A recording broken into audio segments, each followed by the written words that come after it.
What's going on, guys? Waco from Revolution here with Pierre Jacques, who is the CEO of Bethune, but he's actually one of the guys that I've known for the longest in the watch industry. And you know, there's a couple of people that I would say that have been quietly kind of guiding the key brands in the industry, and I would say he's definitely one of them. So Pierre, how are you, sir? I'm fine, Way. Thank you visiting us here today. Thank you for having always me. A great pleasure.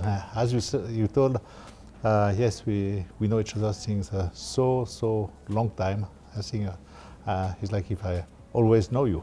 Yes, you're my brother from another mother. Probably.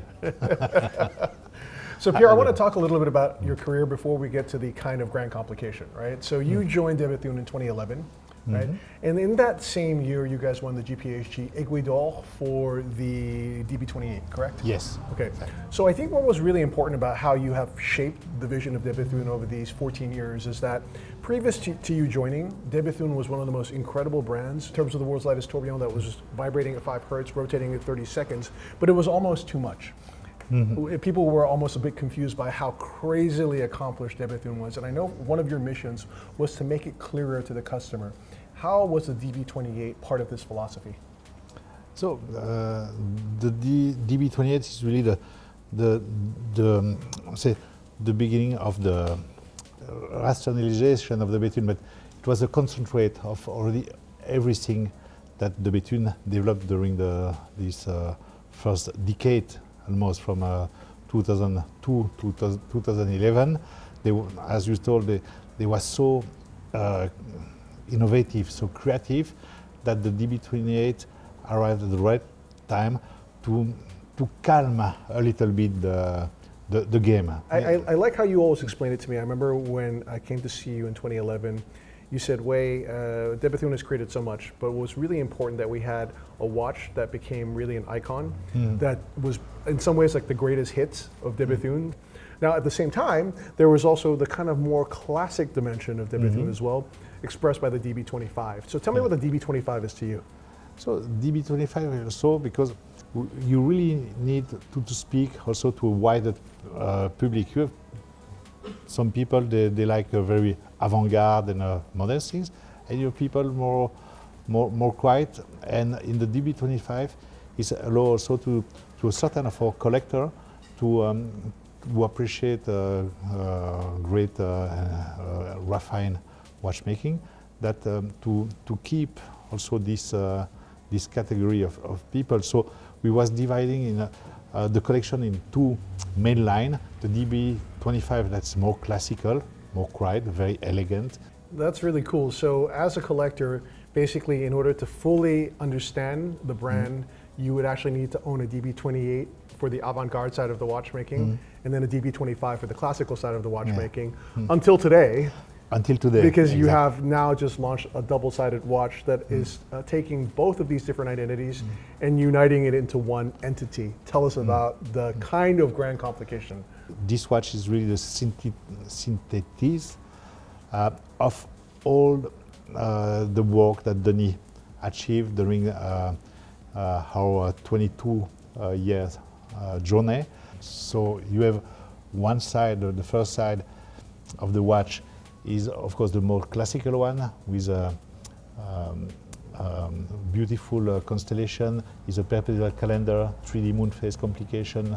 You have the leap year indicator too, and when you flip the watch, you have the second side, who will also display the time, but you have the tourbillon, you have 5 Hertz tourbillon, you have the jumping second, you have the age of the moon complication, the power reserve, and so and so. So this watch is really was a technical challenge that a few watchmakers was working on it. A teamwork from the Denis, but also is surrounded by the very famous watchmaker also working with us. And this watch really represents all the innovation of the Bethune since the beginning.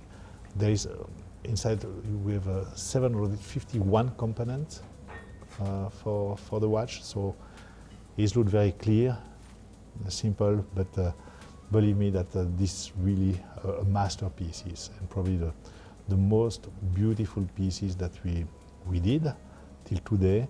It's absolutely incredible, Pierre Jacques. I mean, I have to congratulate you on this watch. Let's start with the Avangard side of the watch. So we have this beautiful skeletonized deltoid bridge, but then you can see also this double escapement that's inside of it with 4 pallets for the dead seconds mechanism, the central dead seconds mechanism.